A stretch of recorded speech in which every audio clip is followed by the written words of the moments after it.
So welcome back guys to my channel and guys आज जो है मैं इको स्पोर्ट्स का ओनर रिव्यू आपको शेयर करने वाला हूँ। ये गाड़ी है किसले भैया की और इन्होंने लिया था अराउंड 1 साल पहले। तो चलिए दिखाता हूँ मैं आपको अब इस गाड़ी का और ओनरशिप रिव्यू जो है वो मैं आपको बताता हूँ। ये रहे किसले भैया। सो गाइस ये जो इको स्पोर्ट्स जो कार है वो चल चुकी है 35,163.9 किलोमीटर which means 35,163.9 किलोमीटर्स। तो गाइज अब जो है इस गाड़ी का जो रिव्यू है बिकॉज बहुत ही ज़्यादा चल चुकी है ये 35,000 किलोमीटर, तो इसका जो रिव्यू है वो मैं आपको शेयर करने वाला हूँ और रिव्यू जो है वो प्रॉपर बताने वाले हैं किसले भैया। तो बात करते हैं किसले भैया साहब। तो भैया इतना किलोमीटर जो आप ड्राइव किए, कंफर्टेबिलिटी लेवल कैसा था गाड़ी का? कंफर्ट लेवल गाड़ी में बहुत अच्छा है। हाँ। शेयर ड्राइविंग प्लेजर जिसको बोलते हैं Okay. वो आप एक्सपीरियंस कर सकते हैं इसके ड्राइव के साथ। ओके एक नेगेटिव पॉइंट जो मुझे फेस जो मैंने किया इस गाड़ी में वो है जब आप ड्राइव करते हैं गाड़ी को तो जो इसका ये पिलर है ये पिलर राइट, इस पिलर की बात करें जब आप ड्राइव करेंगे तो कभी कभी किसी पॉइंट पे आपको ऐसा फील होगा कि आपका व्यू ब्लॉक हो रहा है, क्योंकि इसके साथ एक एडजस्टेंट ये वर्टिकल वाला कॉलम भी साथ में है जिसकी वजह से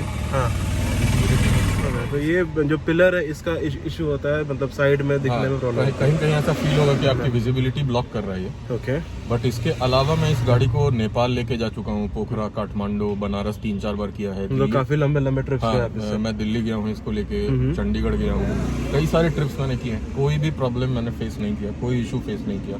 गाड़ी का एवरेज बहुत अच्छा है। मतलब कितने की एवरेज निकालती है गाड़ी? अगर आप प्यार से गाड़ी को चलाते हैं तो लगभग 18-19 की एवरेज बड़े आराम से देगी। ये गाड़ी डीजल है गाइस बाय द वे। हाँ, ये डीजल वेरिएंट है। और अगर इसको थोड़ा सा आप खींचते हैं हाईवेज पे जैसे 80, 100, 110 तक भी अगर जाते हैं फिर भी बिटवीन 15 to 18 एवरेज निकलता है गाड़ी का। और अगर रैश ड्राइविंग करेंगे तो उसका तो माइलेज तो काउंट होता ही नहीं है। चलाएंगे तो हो सकता है 10 तक भी आ जाए।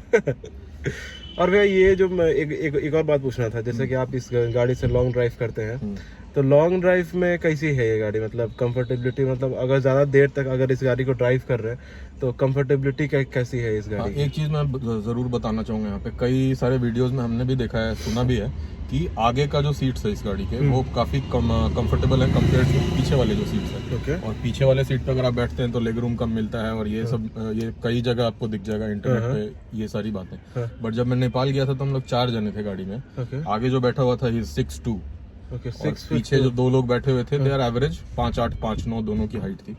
चारों लोगों से मैंने पूछा था, पूरे रास्ते हम लोग बात करते गए थे, किसी तरह का कोई प्रॉब्लम ना कंफर्ट में ना और कोई प्रॉब्लम उन्होंने फेस नहीं किया। सीटिंग कंफर्ट अच्छा है, ride was completely comfortable. And एक बात और पूछना था, इस गाड़ी का मेंटेनेंस कैसा है? मतलब कि बिकॉज बहुत लोग जैसे बहुत लोगों का ये सोचना है कि फोर्ड की जो कार होती है वो बहुत ही ज़्यादा हाई मेंटेनेंस होती है और जो पार्ट्स होते हैं इसके बहुत ही ज़्यादा मतलब महंगे आते हैं और जो सर्विस कॉस्ट भी है वो भी ज़्यादा महंगी आती है।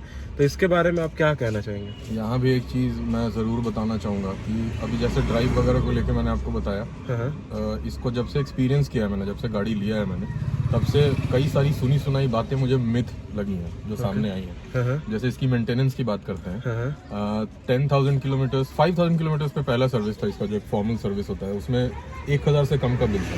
5,000 किलोमीटर में 1,000 से कम का बिल था। और जो उसके बाद की सर्विसेज थी 10,000 वाले पे मेरे ख्याल से, अच्छे से मुझे याद नहीं है लेकिन बहुत नॉमिनल सा 1,000-2,000 5,000 के अंदर इसी के अंदर था। ओके। और अभी 30,000 वाला सर्विस जो मैंने करवाया था उसमें लगभग 10,000 के आसपास का इसका इनवॉइस बना था। इसके पहले 5,000-6,000 के आसपास का ही था। वो 10,000 भी इसलिए बना था क्योंकि मैंने कुछ एक्स्ट्रा चीजें करवाई थी इसमें, लोअर प्रोटेक्शन 3M का वो लोग ऑफर करते हैं। ब्रेक पैड्स वगैरह भी चेंज हुए? नहीं, ब्रेक पैड्स के बारे में शोरूम सर्विस सेंटर वालों ने मुझे बताया कि उसको चेक करेंगे, पर्टिकुलर mm से अगर नीचे आ गया होगा then we will have to replace it. मतलब कि 30,000 किलोमीटर के बाद भी ब्रेक पैड चेंज नहीं हुआ है ब्रेक पैड चेंज। उन्होंने बताया कि जरूरत नहीं है, घिसा नहीं है, आप अभी और चला सकते हैं। ओके। तो गाइस जैसा कि आप लोगों ने सुना कि ये मेंटेनेंस भी जो है फोर्ड का वो भी बहुत ही ज़्यादा नॉमिनल है और ऑब्वियस अगर 30,000 किलोमीटर चलाने के बाद 10,000 का तो खर्चा बनता ही है। और जो नॉर्मल सर्विस कॉस्ट जो है वो अराउंड 1,000 रुपये का, 2,000 रुपये का मैक्स टू मैक्स। मतलब जब आप 30,000 किलोमीटर तक जब आप ड्राइव कर लेते हैं गाड़ी को तो मैक्स टू मैक्स आपको 10,000 रुपये तक का आपको सर्विस कॉस्ट गिरता है। तो गाइज ये थी इको स्पोर्ट्स, मेरे साथ थे किसले भैया। और गाइज इनका भी एक चैनल है यूट्यूब पे जाके देखें, जो कि अभी अभी इन्होंने स्टार्ट किया है। तो सपोर्ट करें भैया को।